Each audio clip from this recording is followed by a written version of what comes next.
In the last episode, we talked with Simon Petitjean and Maxime Palais about critical infrastructure protection, a hot topic that should be on the minds of each one of us. In this one, we talked with Alexandre Dulaunoy, head of Department of CIRCL, Computer Information Response Center Luxembourg. His day-to-day job is in the information security field, and especially in incident response, threat intelligence, and security research. He's also an intermittent security researcher in various organizations. Alexandre is a very well-known figure in Luxembourg's cybersecurity space, and that's why we are so excited to have him with us. We talk about the importance of ITC infrastructure design and how current practices are unintentionally helping the attackers. On that note, Alexandre shares what should be done instead. Lastly, we discuss some of the ways organizations can improve their cybersecurity spending to achieve better protection. The answer might not be what you expected to hear. So, without further delay, let's jump right into it. Welcome to a new episode of TechTalk. This one is episode number 2, still season 6. Actually, it's just the second episode. And the title is the one on ICT infrastructure design, but I would say not only. So welcome, Armin, and welcome to our guest, Alexandre. It's a pleasure having you here with us today. Hello. Hello, nice to see you, Carla. Nice to see you again, Armin. Alexandre, would you mind introducing yourself Sure. to our audience? Sure. So I'm Alexandre Dulaunoy. I do work for CIRCL, which is incident response team in Luxembourg. So we are kind of fire brigade for incident response. And at the same time, I'm the security researcher there. I'm one of the security researcher, and I'm the head of the department there. Wow. And can you tell us a little bit more about the institution and its role that it has for our listeners? Yeah. So this organization, so CIRCL is a CERT, so we're Computer Emergency Response Team. So we act as a kind of fire brigade for incident response. We are more than, I think, older than 12 years nowadays.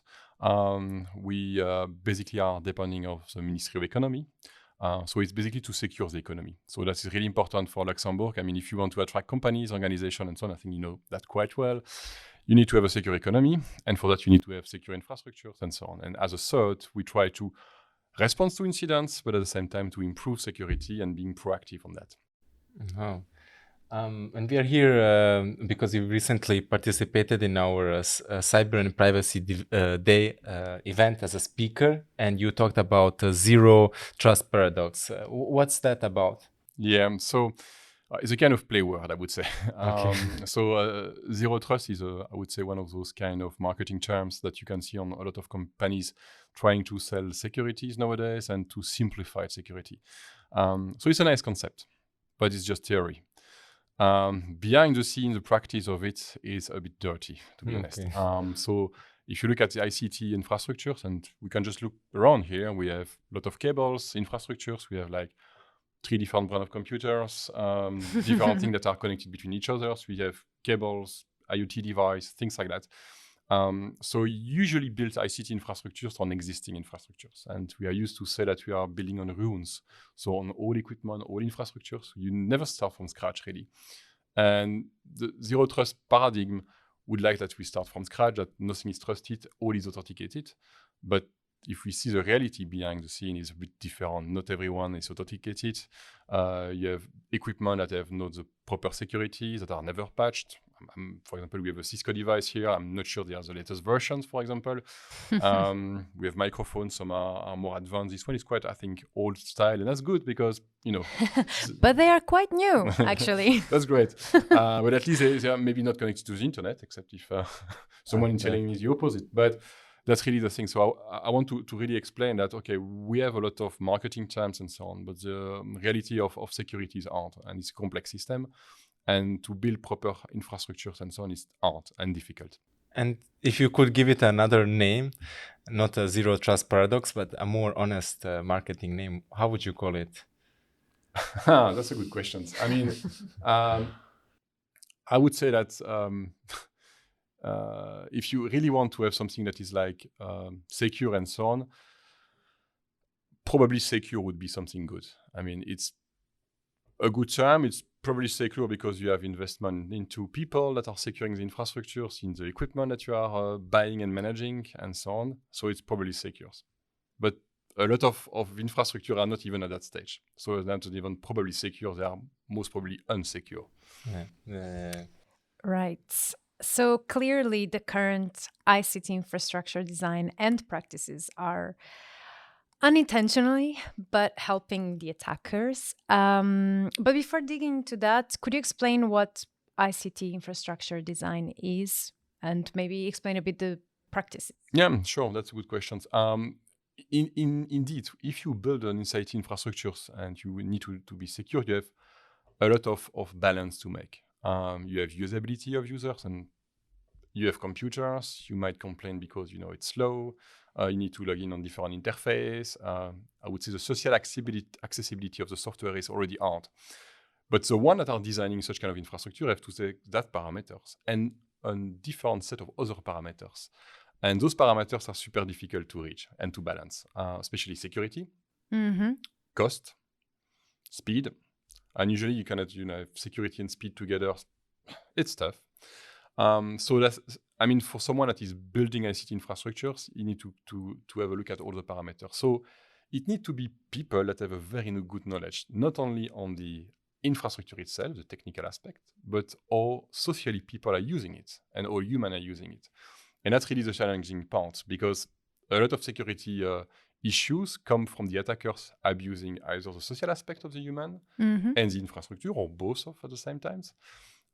And people that are designing that have to take that into considerations. And usually it's a work that is not really well considered. We have sometimes terms like ICT architect, things like that.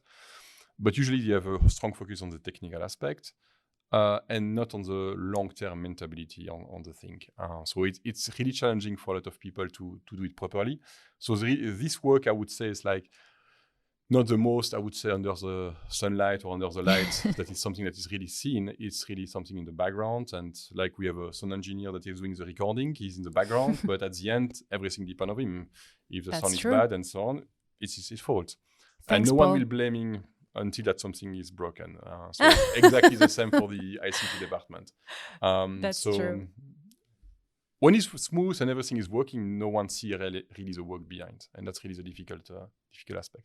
But how do you make, for example, people in management and let's say executive board understand the value of this kind of role, and not only because we often try to scare the management into believing like this is a very important issue, you better invest, and because XYZ can happen. But how do you take the other route? What is the alternative to make people realize that this is important and that there are also benefits to it, not just protecting yourself?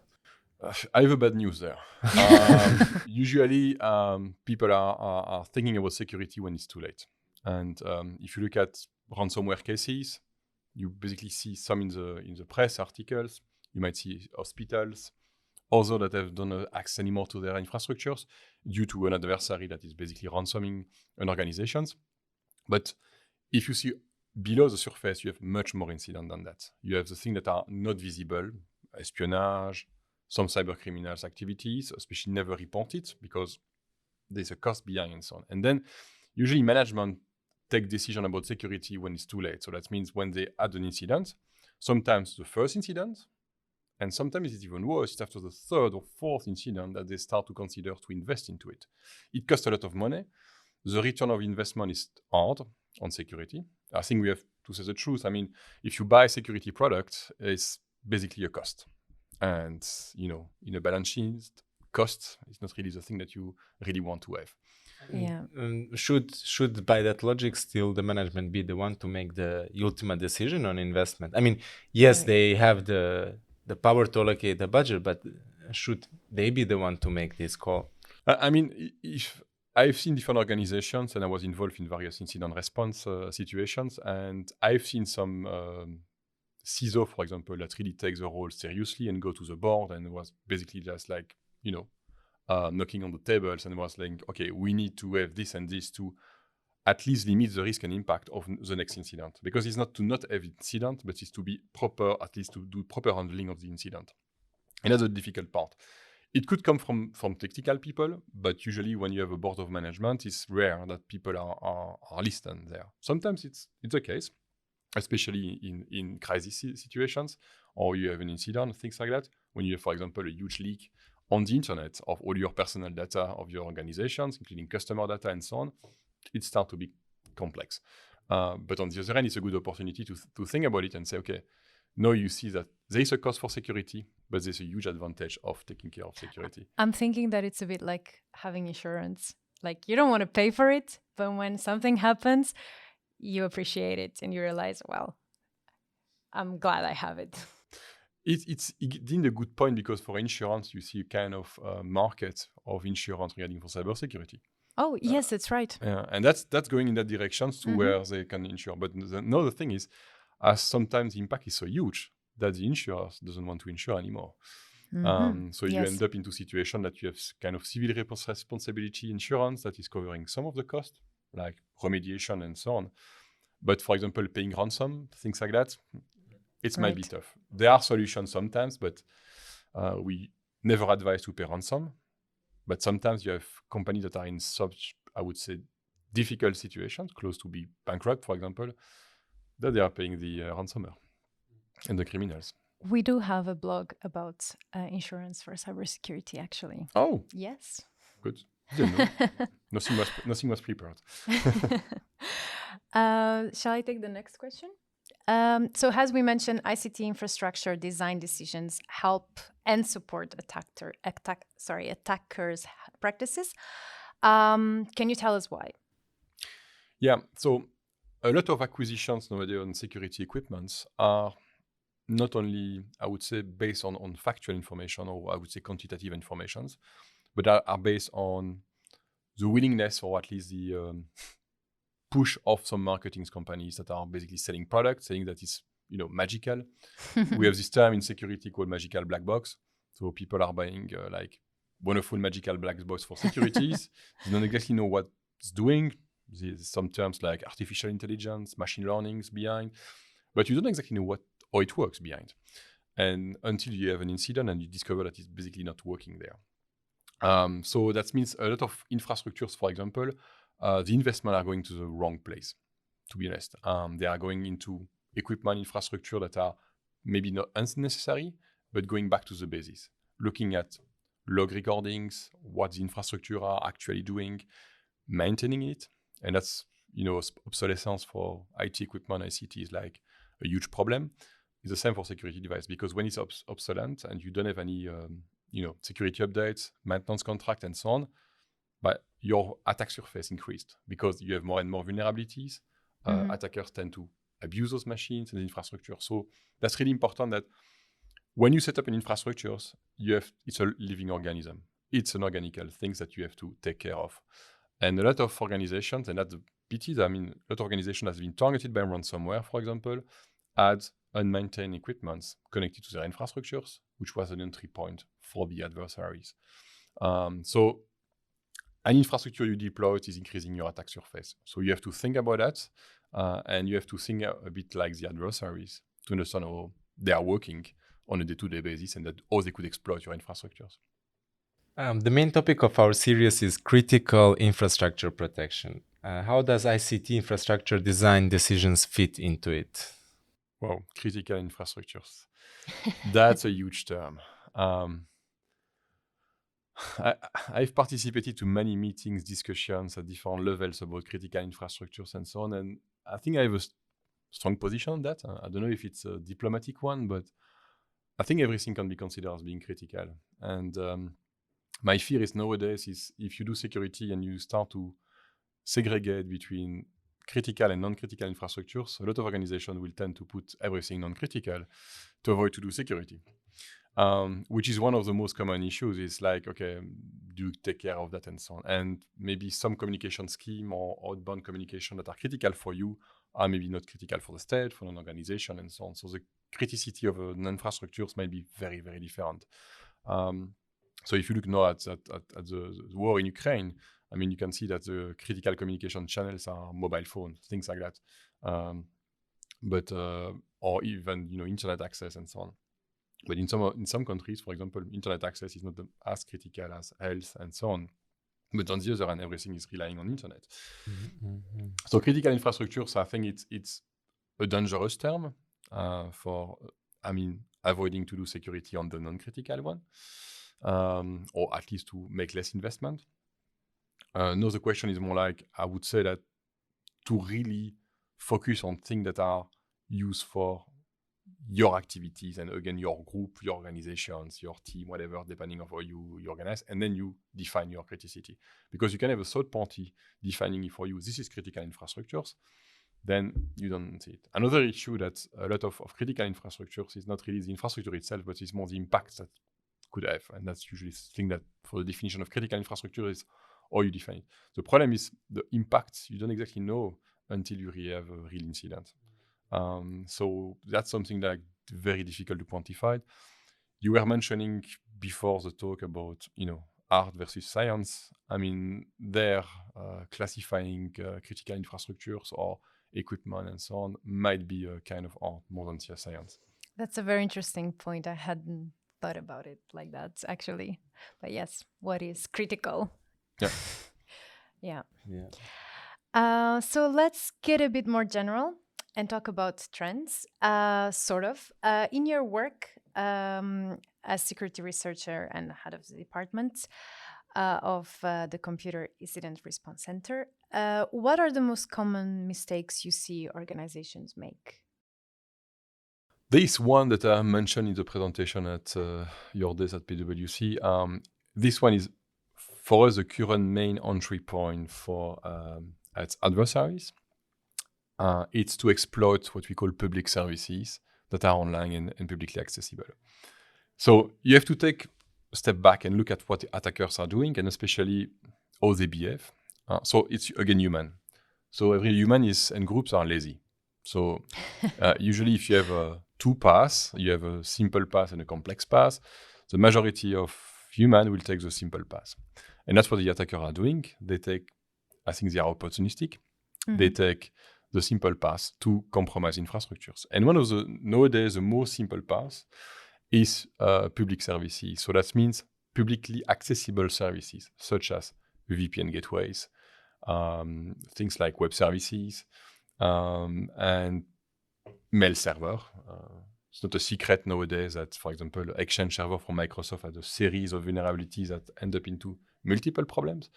And a lot of articles that you have seen about ransomware cases came from exploitations of that vulnerabilities. So really one of the main trends nowadays is the attackers are taking every single step to discover and do reconnaissance to find out those public services. So that's really the main trend. It's evolving because if you look years ago, attackers were targeting browsers. So vulnerability in browsers and so on, they were what we call exploit kits. They were exploiting the browsers because they think that it was an easy target, and it was true at that point. But the security of browser really increased, and that's positive side. Maybe my only positive side of today. Just kidding. But browser improved. So Chromium, for example, and Chrome browsers improved significantly in security. You see that nowadays, 5 years ago, you were using maybe Acrobat Reader to read PDF files. Nowadays, you read PDF files in your browser. That's changing the trend because the security of that are really, really significantly improved. And as for the attacker, it's more difficult to compromise the browsers nowadays. So they swift and they switch to other things like email attachment and some specific attachment that are still quite vulnerable. And they start to discover that a lot of online services are available that are easy to scan. Scanning the whole internet is super easy. I mean, in one day with a decent internet connectivity, you can scan the whole internet to find out for services. That's easy. And then when you find one, you start to exploit it. I mean, finding an Exchange server compromise, I bet if you scan the internet nodes on globally on the internet, you can find around 40,000 or 50,000 servers worldwide. So it's a huge number. Yeah. Yes. And I guess there is also the human side of it. They also we had an episode as well last year about social engineering. This is a really interesting topic, I think, how they also use people, the employees of a company, of an organization, to get information that they need. That's indeed a very interesting angle, because the thing is, what you see nowadays is the attacker themselves, if they want access, they will take the shortest path. And for example, they target contractors.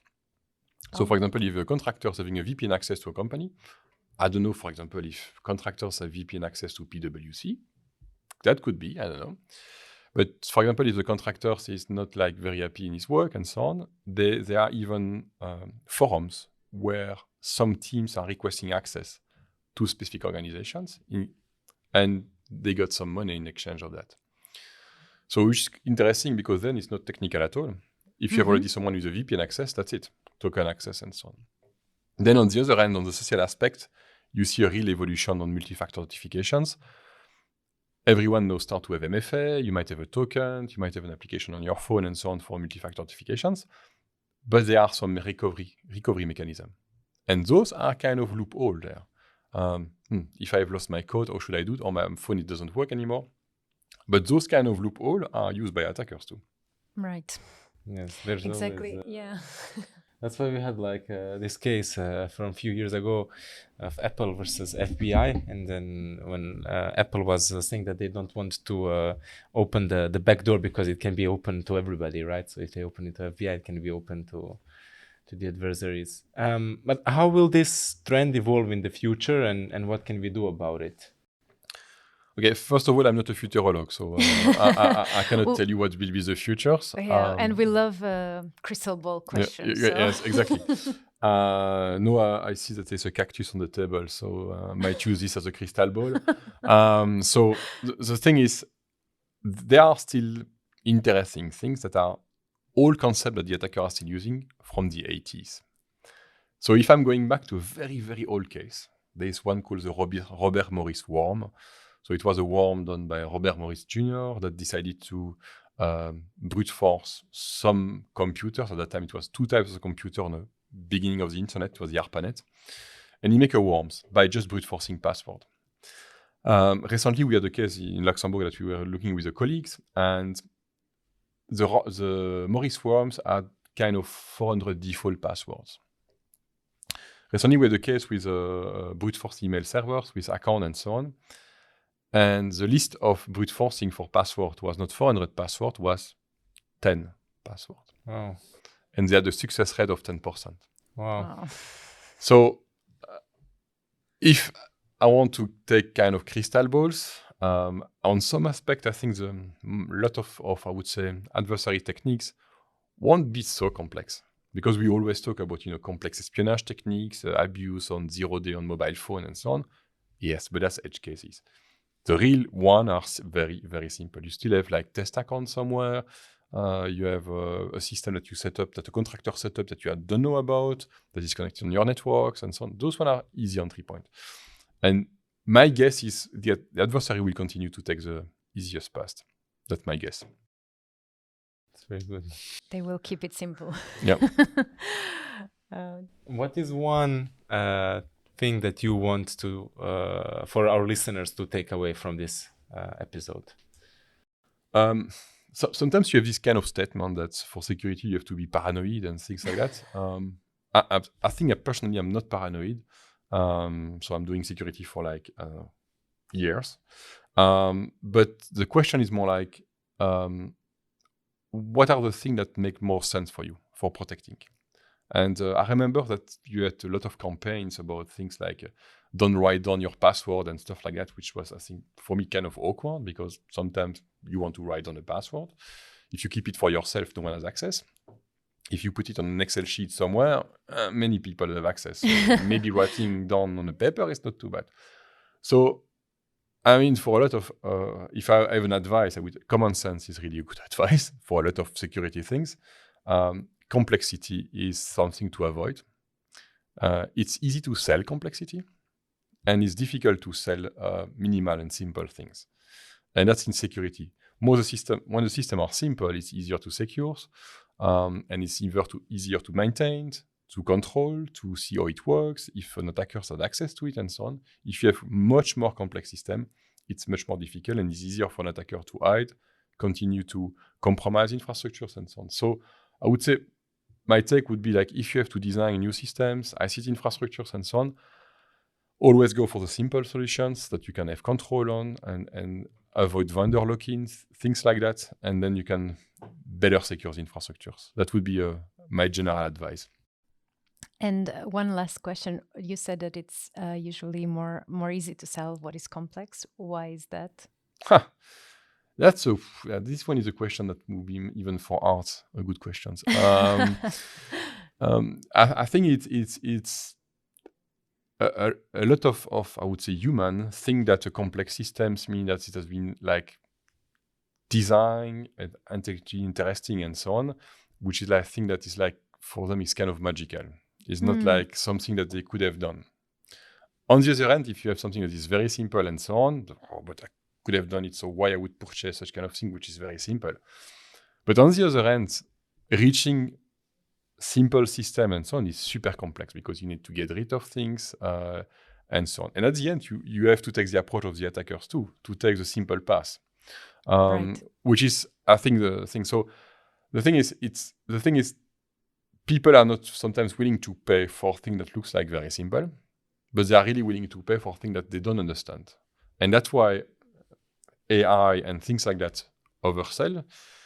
I didn't mention blockchain, but I could, which is exactly the same kind of things. It's basically something that people don't get, and they think it's great. And in the financial sectors, when you have a financial product that you purchase that you don't understand, don't buy it. For security, I would say the same. It's a fancy, shiny, new thing that you just want to have, right? Exactly. And there have been quite a few cybersecurity vendors making big splashy headlines lately, and everybody was trying to get a bandwagon on that.